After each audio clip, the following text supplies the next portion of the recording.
Hi friends, welcome to Sharon vlog. இன்றைக்கி நம்ம ஷேரன் விலாகில் நெல்லிக்காய் வச்சு ஒரு ஹெல்த்தியான ஸ்வீட் ரெசிபி தாங்க எப்படி செய்கிறதுன்னு பார்க்க போகிறோம். இது செய்கிறது ரொம்ப ஈஸி தாங்க. இது செய்கிறதுக்கு நமக்கு குறைவான பொருட்களே போதுங்க. ரொம்பவே டேஸ்டியான ஒரு ஸ்வீட் ரெசிபிங்க. இந்த ரெசிபி எப்படி செய்கிறதுன்னு பார்க்குறதுக்கு முன்னாடி நீங்கள் இப்போ தான் நம்முடைய சேனலை ஃபஸ்ட் டைம் பார்க்குறீங்கன்னா சப்ஸ்கிரைப் பண்ணுங்கள், பக்கத்தில் இருக்க பெல் சிம்பிளை கிளிக் பண்ணுங்கள். இப்போ வாங்க எப்படி செய்கிறதுன்னு பார்க்கலாம். ஃபஸ்ட்டு இந்த ரெசிபி பண்ணுறதுக்கு நான் இன்றைக்கி 400 கிராம் அளவு நெல்லிக்காய் எடுத்திருக்கேங்க. நெல்லிக்காயை 2-3 தடவை தண்ணியில் நல்லா கழுவி எடுத்துக்கோங்க. நல்லா கழுவினதுக்கப்புறமா ஒரு இட்லி பாத்திரத்துக்கு மாற்றிக்கோங்க. நெல்லிக்காயில் நிறைய சத்துக்கள் இருக்குங்க. பசங்களுக்கு கொடுக்கும்போது அவங்களுக்கு நோய் எதிர்ப்பு சக்தி அதிகரிக்கும். நம்ம இந்த மாதிரி வேக வச்சு செய்கிறதால நெல்லிக்காயில் இருக்கிற சத்தெல்லாம் போயிடுமோன்னு நினைப்போம். கண்டிப்பாக போகாதுங்க. நெல்லிக்காயை எந்த விதத்தில் நம்ம எடுத்துக்கிட்டாலும் அதோட சத்து நமக்கு முழுசாகவே கிடைக்கும்.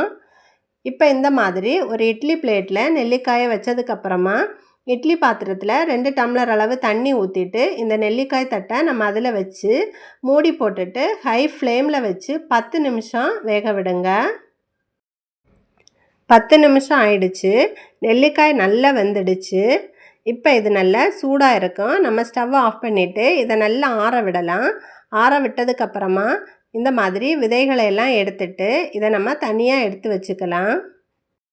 இப்போ இதை மிக்ஸி ஜாருக்கு மாற்றி கொஞ்சம் கூட தண்ணி எதுவும் சேர்க்காம நைஸாக நம்ம அரைச்சி எடுத்துக்கலாம். இந்த மாதிரி நல்லா நைஸாக நீங்கள் அரைச்சி எடுத்துக்கோங்க. இது ஒரு ஓரமாக இருக்கட்டும். அடுத்ததாக நம்ம வெள்ளை தண்ணி ரெடி பண்ணிக்கலாம். அதுக்காக நான் 400 கிராம் அளவு நெல்லிக்காய் எடுத்தேன். அதனால் 400 கிராம் அளவு பொடிச்ச வெல்லம் எடுத்திருக்கேன். இது கரெக்டான அளவாக இருக்குங்க. கூடவே ஒரு அரை கப் அளவு தண்ணி சேர்த்துக்கோங்க. தண்ணி அதிகமாக சேர்க்க வேண்டாம். சேர்த்துட்டு இதை நல்லா கொதிக்க விடலாம். இது நமக்கு நல்லா கொதித்து வந்தாலே போதும். நமக்கு பாகுபதம் எதுவுமே தேவையில்லை.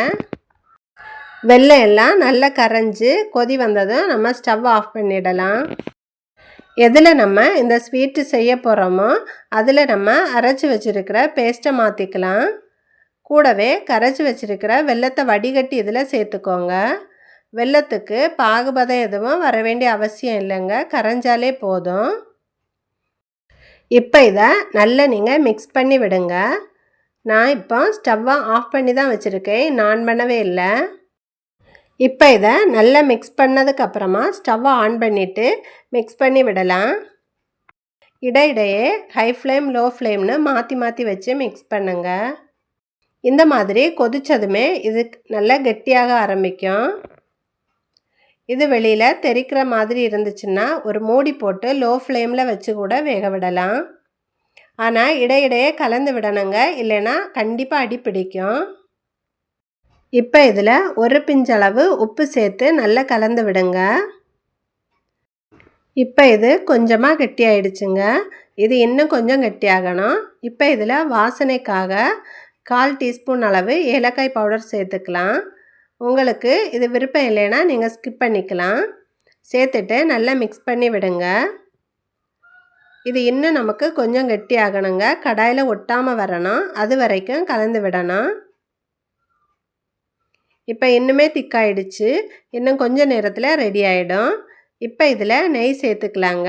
உங்களுக்கு நெய் சேர்க்குறது விருப்பம் இல்லைன்னா ஸ்கிப் பண்ணிக்கலாம். 1 ஸ்பூன் நெய் சேர்த்துட்டு நல்லா மிக்ஸ் பண்ணி விடலாம். இப்போ பாருங்கள், நல்லா திக்காயிடுச்சு. கடாயில் ஒட்டாமல் வருது. இந்த ஸ்டேஜில் ஸ்டவ் ஆஃப் பண்ணிடலாங்க.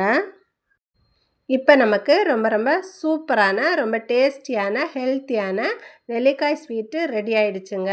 கண்டிப்பாக நீங்களும் ட்ரை பண்ணி பாருங்கள். இது செய்கிறது ரொம்ப ஈஸி தாங்க. நெல்லிக்காய் சாப்பிடாத குழந்தைகளுக்கு நீங்கள் இந்த மாதிரி செஞ்சு கொடுத்தீங்கன்னா அவங்க ரொம்ப விரும்பி சாப்பிடுவாங்க. இது நமக்கு தினமும் 1 ஸ்பூன் வச்சு சாப்பிட்டாலே போதுங்க. எல்லா சத்துக்களும் நமக்கு கிடைக்குங்க. கண்டிப்பாக ட்ரை பண்ணி பாருங்கள்.